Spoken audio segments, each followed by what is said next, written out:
The Trump administration now investigating a deadly Florida crash allegedly caused by an illegal migrant truck driver. And officials say the suspect couldn't read English or understand road signs, despite getting a commercial driver's license from 2 sanctuary states. Lucas Thomason is live in Washington with the details. Good morning, Lucas. Good morning, Lawrence. Transportation Secretary Sean Duffy has launched a new investigation into this deadly Florida highway crash involving an illegal alien. Preliminary report says if states had followed the rules, the driver would have never been behind the wheel. It also says the driver responsible for that fatal crash that killed 3 people, quote, the driver failed the assessment, providing correct responses to just 2 of 12 verbal questions and only accurately identifying 1 of 4 highway traffic signs. Here's more from Secretary Duffy on X, posting, here's what we know. Washington State improperly issued the driver a full-term commercial driver's license. Asylum seekers or illegal aliens are not allowed to receive this. New Mexico failed to conduct an English language proficiency test when they pulled the driver over for speeding. Had they done this, the driver would not have been on the road. We are also looking into California's issuance of the commercial driver's license. The failures here are despicable, and non-enforcement and radical immigration policies have turned the trucking industry into a lawless frontier, resulting in unqualified foreign drivers improperly acquiring licenses to operate 40-ton vehicles. The president and I moved quickly to require drivers to speak English, our national language, and launch a full-scale audit of how these licenses are doled out.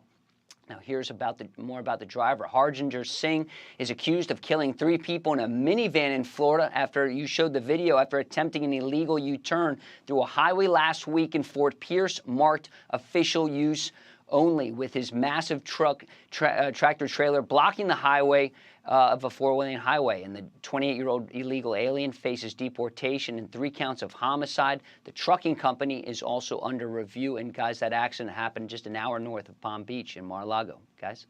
Wow. Thanks, Lucas. And we have all caught on video. Washington State is not allowed to issue a commercial driver's license to illegal aliens. They did. New Mexico failed to conduct an English proficiency test, and they pulled the driver over for speeding. Had they done that, the driver would not have been on the road. So but both states, sanctuary states, lenient illegal immigrant policies, and the result is more death. So this driver is driving down in Florida. He ends up being arrested in the state of California. So did he drive all the way across the country? If you get an illegal driver's license in a state that allows this, you drive all over the map, and he's being charged with killing 3 people, a 37-year-old woman, a 54-year-old man who was from Miami, then a 30-year-old driver of that car, of that minivan. You could see in the video the minivan just before it hits. So you know, obviously, they're alive. And as soon as it hits, 2 of them die there on the scene. 1 was transported to the hospital. And the driver, if you are in an accident, have you ever been in an accident? You get so nervous. You have a reaction. The driver didn't even have a reaction, just looks back and sees that the minivan hit him, did a U-turn in the middle of the Florida Turnpike. Well, no reaction when people died immediately on the scene. Correct. So you see the, medical workers as well as first responders putting the white cloth over the body, and you still don't have a reaction after you see that? But I have multiple questions. First of all, who gave the test? Who administered the test? They should be banned. You can easily find out, right? Don't you have to sign off? Exactly. Just investigate. These aren't easy tests. My dad's a truck driver. So who gave the test? Was there someone helping him with the test? Because the guy doesn't speak English. Was the test given in a different language? I mean, there's so many questions about... He could only read 1 of the 4 road signs. That makes no sense. Right. I mean, so it's so interesting that he couldn't answer. They asked him 12 questions. He couldn't answer. He got 10 wrong. They asked him different questions about what signs to read. He goes, the rules they had, the driver would never have been behind the wheel if he was be able to answer these questions. The driver failed the assessment, provided correct responses to 2 of 12 verbal questions, and only accurately identified 1 of 4 highway traffic signs. But the other thing is, doesn't the dead reaction remind you of Laken Riley's killer in the courtroom? Mm-hmm. I'm not saying that this guy's a mass murderer, like a killer, but he does kill people, and he doesn't seem to understand the gravity of the situation. The other thing is, I have a thorough appreciation. I kid around about driving that RV, but it was huge. Right. It is so hard to drive that car. Not if you don't easy. get training. In a million years, I would never drive anyone in that. Can you imagine if you put me in Russia and told me to drive an 18-wheeler?